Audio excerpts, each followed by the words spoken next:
নমস্কার সুধী দর্শকবৃন্দ ও শ্রোতাবৃন্দ।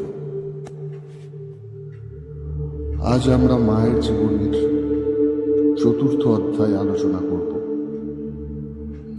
জয়রামবাটিতে মার দিনগুলো কেমন ছিল, বিশেষত সেটাই হবে আমাদের আলোচ্য বিষয়বস্তু। গ্রাম বাংলার দরিদ্র ঘরের মেয়েরা খুব কম বয়সেই রান্না শিখে যায়। শ্রীমতী সারদার জীবনেও তার ব্যতিক্রম হয়নি। সূর্য ওঠার আগেই তাকে শয্যা ত্যাগ করতে হতো। মা যখন রান্না করতে পারতেন না, তখন সারদা হাতা খুন্তি ধরতেন। অনভ্যস্ত কচি হাত দুটিতে ভাতের হাঁড়ি নামাতে পারতেন না। স্নেহশীল পিতা এসে সেই কাজ করে দিতেন। আরো অনেক কাজ এই গরিবের সংসারে করতে হতো। খেতে মুনিশদের মুড়ি, গুড়, জলখাবার দিয়ে আসতে হতো। আকণ্ঠ জলে নেমে গরুর জন্য দলঘাস কাটতে হতো। তুলোর ক্ষেত থেকে জননীর জন্য তুলো সংগ্রহ করতে হতো। একবার এক পাল পঙ্গপাল সমস্ত ধান নষ্ট করেছিল। সারদা তার বান্ধবীদের নিয়ে সঙ্গে সঙ্গে চলে গেলেন মাঠে। সামান্য যেটুকু শস্য বেঁচেছিল তা কুড়িয়ে নিয়ে এলেন। পরবর্তীকালে তিনি বলেছিলেন, দলঘাস কাটবার সময় দেখতুম আমারই সমান বয়সী একটি মেয়ে আমার সঙ্গে সঙ্গে দল কাটছে। একটি দল কেটে ওপরে রেখে এসে যেই আরেকটি কাটতে যাব, দেখতুম সেটি আগে কাটা হয়ে গেছে। মেয়েটিকে কিছুই বুঝতে পারি, তবে সে যে আমার কষ্ট অনেকটা লাঘব করে দিয়েছিল তা বলতে পারি। শ্রীমতী সারদা জন্মের পর কাদম্বিনী নামে রামচন্দ্রের আর এক কন্যা হয়েছিল। এছাড়া 5 পুত্র জন্মগ্রহণ করেছিল: প্রসন্ন, উমেশ, কালী কুমার, বরদা প্রসাদ, অভয়। এদের পড়াশোনাও সারদাকে দেখতে হতো। তখন থেকেই সকলের প্রতি তার মাতৃত্ব উজাড় তিনি করে দিয়েছিলেন। তখন আমাদের দেশে স্ত্রী শিক্ষার খুব একটা চল ছিল না, তাই শ্রীমতী সারদা প্রথাগত বিদ্যাশিক্ষার সুযোগ খুব একটা পাননি। কিন্তু সারা জীবনে তিনি শিক্ষার প্রতি তার একান্ত অনুরাগ প্রকাশ করেছেন। অরূপানন্দ শ্রী শ্রী মাকে একবার জিজ্ঞাসা করেছিলেন, মা, তোমাকে কখনো রামায়ণ পড়তে শিখলে কত? মা জবাব দিয়েছিলেন, ছেলেবেলায় প্রসন্ন, রামনাথ ওরা পাঠশালায় যেত, ওদের সঙ্গে কখনো একটু একটু পড়ত, তাই তো শিখেছিল। পরে কামারপুকুরে লক্ষ্মী আর আমি বর্ণ পরিচয় পড়ত। ভাগ্নে বই কেড়ে নিল, বলল, মেয়ে মানুষের লেখাপড়া শিখতে নেই, শেষে কি নাটক নোবেল পড়বে? লক্ষ্মী তার বই ছাড়ল না। ঝিউড়ি মানুষ কিনা জোর করে রাখলে। আমি আবার লুকিয়ে আর একখানি একানা দিয়ে কিনে আনলো। লক্ষ্মী গিয়ে পাঠশালায় পড়ে আসতো, সে এসে আবার আমাকে পড়াতো। ভালো করে শেখা হয় দক্ষিণেশ্বরে।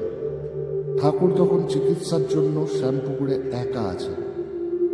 ভব মুকুজ্জুদের একটি মেয়ে নাইতে আসতো। সে মাঝে মাঝে অনেকক্ষণ আমার কাছে থাকত।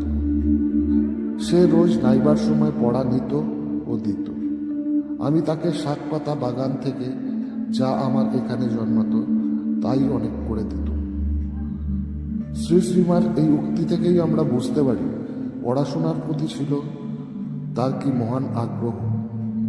ছাপানো বই তিনি পড়তে পারতেন, দুরহ শব্দের অর্থ বুঝতে পারতেন। এমনকি একবার তাকে গীতার 10ম অধ্যায় শোনানো হয়েছিল, তিনি সংস্কৃত শুনে বাংলা অর্থ বলে দিয়েছিলেন। প্রতিকূল পরিবেশের সঙ্গে নিরন্তর লড়াই করতে করতে হয়তো শেষ পর্যন্ত পুঁথিগত শিক্ষা শেষ করতে পারেন, কিন্তু অন্তরের বেদী মূলে জ্বলে উঠেছিল সুশিক্ষার প্রজ্বলিত আত্মশিক্ষা।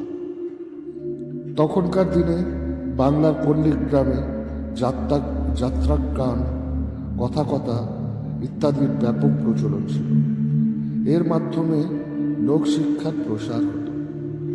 প্রাচীন পৌরাণিক ঘটনাকে অবলম্বন করে এইসব পালাগুলো লেখা হতো। তার মাধ্যমে মানুষের সাত্ত্বিক জীবনের নানা বৈশিষ্ট্যকে তুলে ধরা হতো।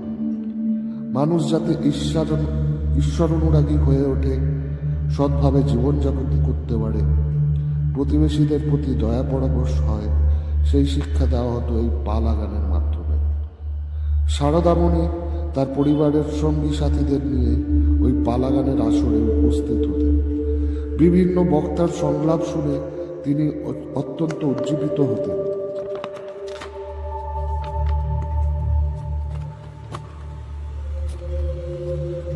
ধর্ম এবং নীতি বিষয়ে নানা শিক্ষা লাভ করতেন। এক মনে শোনার ফলে অনেক শ্লোক বা ছড়া তার কণ্ঠস্থ হয়ে গিয়েছিল। পরিণত বয়সে নৈতিক শিক্ষা দেওয়ার প্রয়োজন হলে তিনি অনায়াসে এই শ্লোকগুলো উচ্চারণ করতেন। এর দ্বারা বোঝা যায় শুনের মনে রাখার এক সুন্দর ক্ষমতা ছিল তার। ধর্মপ্রাণ রামচন্দ্র ছিলেন ঈশ্বর নিবেদিত প্রাণ।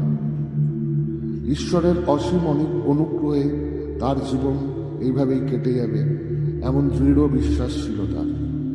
তাই ভবিষ্যতের জন্য চিন্তা করতেন না। সারদামণির স্মৃতিকথায় লেখা আছে, একবার 1271 বঙ্গাব্দে সেখানে কি দুর্ভিক্ষই হলো। কত লোকই না যে না খেতে পেয়ে আমাদের বাড়িতে আসত। আমাদের আগের বছরের ধান মড়াই বাঁধা ছিল। আবার সেই সব ধানে চাল করিয়ে কলাইয়ের ডাল দিয়ে হাড়ি হাড়ি খিচুড়ি রাঁধিয়ে রাখতেন। বলতেন, এই বাড়ির সবাই খাবে, আর যে আসবে তাকেও দেবে। আমার সারদার জন্য খালি ভালো চালের দুটি ভাত করবে, সে আমার, তাই খাবে। একদিন এমন হতো, এত লোক এসে পড়তো যে খিচুড়িতে কুলোতো না। তখনই আবার চড়ানো হতো। আর সেই গরম খিচুড়ি যেই ঢেলে দিত, জুড়বে বলে আমি দু হাতে বাতাস করত। আহা, খিদের জ্বালায় সকলে খাবার জন্য বসে আছে। এভাবেই হয়তো ছোট থেকে সারদা দয়া পরবশ মন পেয়েছিলেন। পরবর্তীকালে তা বিকশিত হয়ে উঠেছিল। অনাথ আতুরদের জন্য তিনি তার স্নেহের হাত বাড়িয়ে দিয়েছিলেন। তাদের জন্য সবসময় চিন্তা করতেন। পৃথিবীতে এত দরিদ্র মানুষ কেন, এ কথা জানতে চাইতেন সঙ্গী সাথীদের কাছে। শৈশবেই মানুষের পরবর্তী জীবনের ভিত্তিপ্রস্তর স্থাপিত হয়, এমন কথাই বিশিষ্ট সমাজবিজ্ঞানীরা বলেন। সারদামণির ক্ষেত্রে আমরা তার প্রত্যক্ষ পরিচয় পেয়ে থাকি। এমন একজন পিতার সন্ধান পেয়েছিলেন বলেই তিনি বোধহয় ভবিষ্যতে বিশ্বজননী হয়ে উঠতে পেরেছিলেন। আর এই সঙ্গে সাহায্য করেছিল জয়রামবাটি গ্রামের পারিপার্শ্বিক অবস্থা। সেখানকার সাধারণ সহজ সরল মানুষের সাথে নিত্য মেলামেশা তাকে একেবারে অন্য ধাতুতে গড়ে তুলেছিল। তখন থেকেই বুঝতে পারা গিয়েছিল ভবিষ্যতে তিনি এক মহীয়সী রমণী হিসেবে আত্মপ্রকাশ করবেন। নমস্কার।